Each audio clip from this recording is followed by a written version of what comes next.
this week's top 25 matchups. And I already did San Jose State and USC in the last part of this video, but we'll just touch upon it again.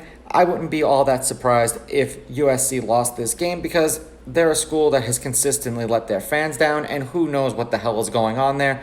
But 14 points, in my opinion, is way too much for a school that every year for the past 10 years, we've been hearing that this is their year. Georgia playing Clemson. Clemson's 3-point favorites. New quarterback. Will they get results? I don't know. He's probably going to go number 1 in 3 years in the NFL draft, so Clemson probably will win this game. Then we have FAU and Florida. Florida's 24.5-point favorites, and I had to hold back the giggle in that one, but almost impossible. Will Florida win the game by 25 points? Quite possibly. They could probably end up pulling their starters around the third quarter, and maybe this game turns for FAU, but who knows. Then Texas A&M plays Kent State. This is another one. They are 29.5-point favorites. That's a lot of points.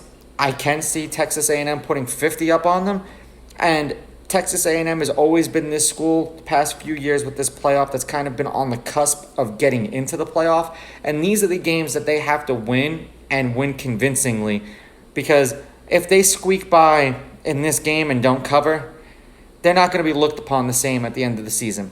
Then Montana plays Washington, and I don't know how close this game is going to be. I don't know how good Washington is going to be, but I know that they're going to be a lot better than Montana. Then LSU plays UCLA. Now, UCLA just put an ass-kicking on Hawaii. Now, I don't know if UCLA is that good or Hawaii is that bad. I'm going to go on the latter on that. And LSU is 3.5-point favorites on the road.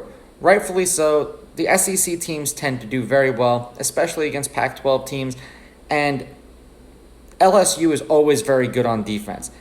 Now we move on to Notre Dame playing Florida State. Two teams who we consistently hear that this is their year, but more so Notre Dame than anybody else. And this is one of those schools that's on the top of my hatred list.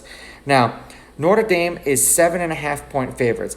And I honestly believed that they didn't belong to get in the playoffs last year, because had they played that game with Trevor Lawrence in the regular season, they would have lost.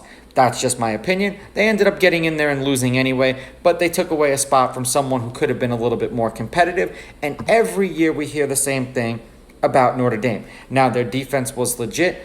They never have a solid quarterback, so I don't know what their quarterback's going to look like. They did compete with Clemson last year. I believe they're returning a good portion of their roster, so they should beat the Seminoles in Florida. I like it raw.